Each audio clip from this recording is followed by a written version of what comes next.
So last week your Uncle Spurt reviewed the Xiaomi 15T Pro, but lots of people have been asking me, what about the regular Xiaomi 15T? Well, thankfully there's been no other interesting smartphones launched lately, so slapped my SIM in here for a good few days to test it out. Now the Xiaomi 15T will cost you £549 here in Blighty, that's £100 less than the Pro, but you will have to settle for some downgrades to the performance and the camera hardware, as well as a few other wee bits. But is the Xiaomi 15T still a mid-ranger worth stuffing into your pants, or should you spunk out that extra £100 on the Pro? Well, it is a cracking review, and for more on the latest and greatest tech, please do click subscribe, ding that notifications bell. Cheers! Now first up, the Xiaomi 15T doesn't feel quite as premium as the Pro. You've certainly got a more budgety vibe here. Still looks pretty smart, of course. In fact, the design's not too different at all. After half a pint of whiskey, you'd probably struggle to tell them apart. Until you actually clutch them, that is. The 15T is clearly a bit lighter than the Pro. You've also got a bit of plastic edging instead of the metal frame here on the Pro model. And of course you've got the now fashionable flat edging all over the place, which makes it less than comfortable to clutch, especially as it's a big old bugger. Always appreciate a matte finish, however, and the Xiaomi 15T does a sterling job of repelling finger greasy, scuffy nastiness.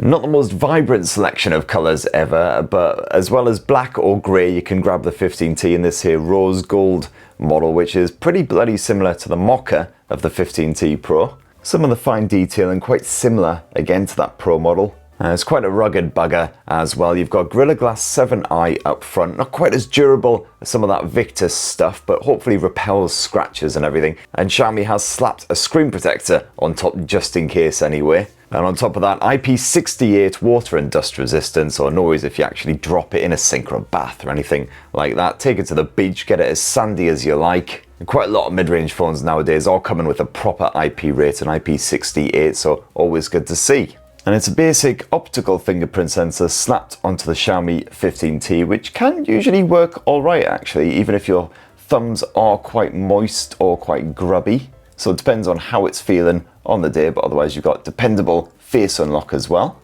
And as always, of course, it's a Xiaomi phone, so you get Xiaomi's own HyperOS launcher slapped on top of Android, but it is HyperOS version 2 still, built on Android 15. Xiaomi spent a good portion of its launch event banging on about HyperOS 3, which should be coming in about a month or so, I believe it is, to the 15T. Yeah, hopefully they haven't done an Apple, promised a whole bunch of features that your children's children will eventually enjoy when they get a Xiaomi phone. And speaking of those Cupertino cockwombles, HyperOS 3 seems to again be mimicking some of those iPhone-y features. You've got a fake dynamic floating turd thing up there at the top of the screen doing all that stuff. But hopefully version 3 will also sort out some of the quirks and also mean less crapware shoveled on here, because once again the 15T absolutely packed to the tits. But anyway, hoping to bang on a great length about HyperOS 3 for a full dedicated video when that is available, so hankies at the ready for that one. And Xiaomi is serving up 4 OS updates and 6 years of security patching with the 15T, which sure, ain't as strong as some rivals like Samsung,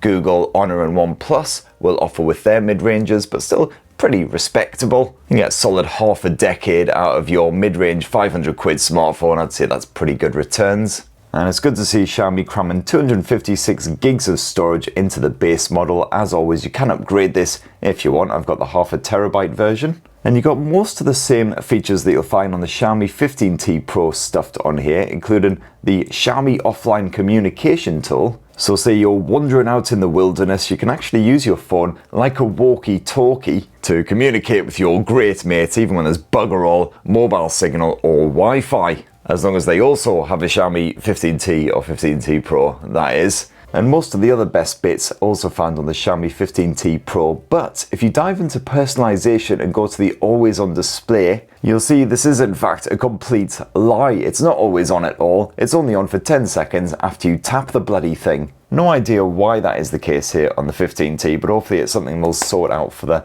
HyperOS 3 version.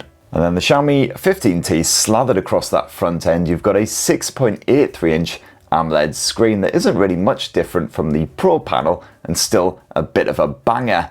Got a 2772 by 1280 pixel resolution, so even though it's quite spacious, those visuals lovely and crispy. You got HDR10 Plus and Dolby Vision streaming support in the likes of Netflix. You can have a good old play around with the color output here in the display settings as well. Set to Original Color Pro by default, but you can boost them a bit with the Vivid mode, with support for the P3 and the sRGB gamuts as well. So yeah, impressive customization in here. And yeah, I really like the Vivid mode, which really pumps out some gorgeous bold colours, particularly good if you're kicking back with some animated fare. It's a bit of an eye pleaser all round and easy on the eyes as well. You got 3840Hz PWM dimming if you are sensitive to the OLED flicker. Of course, you've got all the usual eye care shenanigans for filtering blue light in the evenings, etc. The refresh rate not quite as high as that Pro model, 120Hz though, so still silky smooth for everyday shenanigans, your bit of gaming. And the Xiaomi 15T sports a stereo speaker setup, and proper bloody ear-burstingly loud it is as well. Check out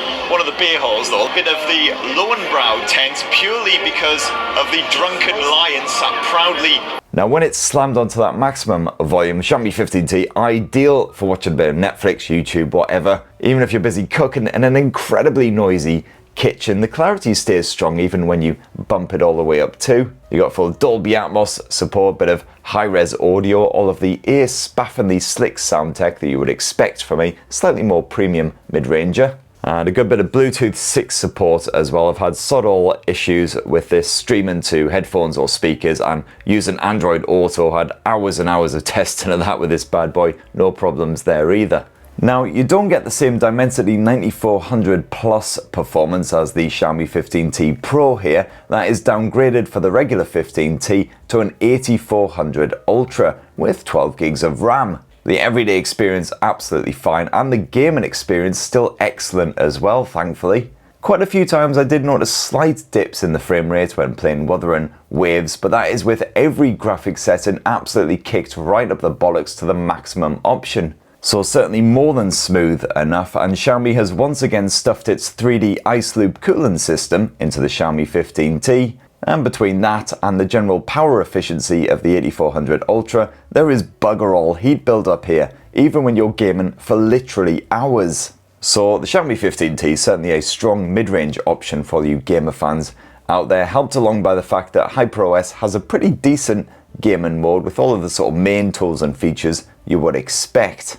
And certainly as far as battery capacity goes, the Xiaomi 15T just as beefy as that Pro. You got 5,500 milliamp hours, and just like that Pro, bugger all battery was. So a regular day for me, pretty intensive, generally around sort of 6 hours of screen on time, lots of camera play of course to test that wee bugger out, and I was still typically left with around sort of 25 to 30% battery at the end of one of those days. It was only on an absolutely insane day where you also add in an hour of Android Auto action, maybe half an hour of video chatting as well, that I started to dip into that power saver mode. But I never once managed to kill the Xiaomi 15T dead from a 100% charge in a single full long day. So while it's not the absolute best for battery life out there, it'll certainly suit most demanding users no problem.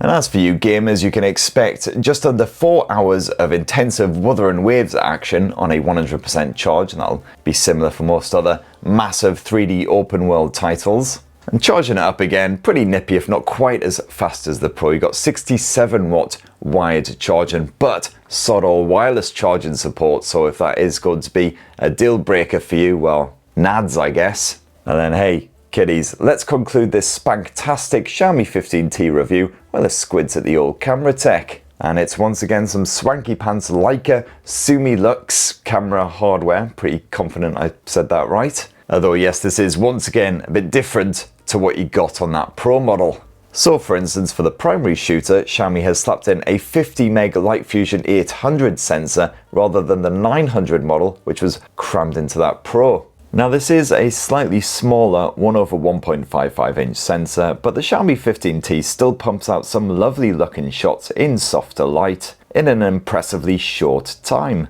They look slightly more processed than those taken with the Pro, and you do miss out on some of the finer detail, but the results are still often superior compared with flagship rivals like the iPhone Air. The Xiaomi 15T is perfectly capable when dealing with HDR type situations as well. And as always, you've got a choice between Leica Authentic mode, which is my personal preference, and that Leica Vibrant mode, which has a go at making your pics look more iPhone-y boosting the brightness of the sky, for instance, so it doesn't have that sort of muesli grey colour that we so often enjoy here in the UK. And as always, you've got a pretty comprehensive Pro mode as well, where you can boost the resolution of your shots. You can shoot in RAW format if you want, but only in Leica Vibrant mode. You can piddle around with all the usual settings. You've got various presets as well.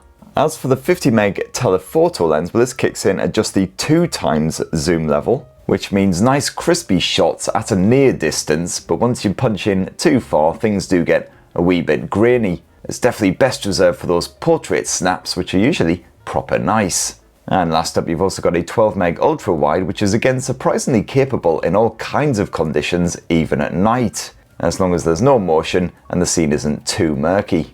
And when it comes to home movies, well, there's no 8K video capture option, which frankly I'm not exactly crying into my cornflakes about. You can shoot up to 4K resolution footage at 30 or 60 frames per second. And the Xiaomi 15T's Ultra HD video is sharp enough, certainly for any quick home movies or clips you want to share online. You will get more grainy footage in lower light compared with the Pro, but nothing horrific, and the 15T can again cope well with strong contrast, as well as moving and shooting at the same time. Audio pickup is strong immediately in front of and behind the camera, although anyone speaking off to the sides may be lost a little, especially if it is a wee bit breezy. And the Xiaomi 15T serves up a 32 megapixel selfie shooter right there with fixed focus. There's no autofocus shenanigans or anything like that. We can once again record up to 4K resolution footage with this. I've had no problems whatsoever with video chatting. The audio pickup absolutely fine, even if you move a distance away from the smartphone, so all good. And there you have it, my lovelies. Sorry, my brain went a bit funny there. So that in a nutshell is what I reckon of the Xiaomi 15T after testing it out as my full-time smartphone for a good few days.